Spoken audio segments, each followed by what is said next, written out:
Welcome to this tutorial.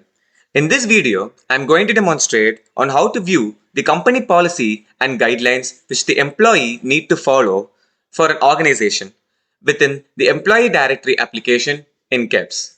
Once the user has navigated to the employee directory, he or she can simply click on any account that is present here and the details view for the same is displayed. As mentioned earlier, the user can navigate to the various interlinked application in order to view the particular details of the same with respect to the employee.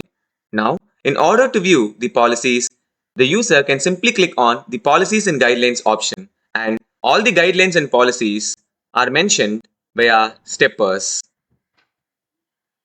These can be configured based upon the policies of any particular organization, and the user can click on the I agree button to provide compliance to the same.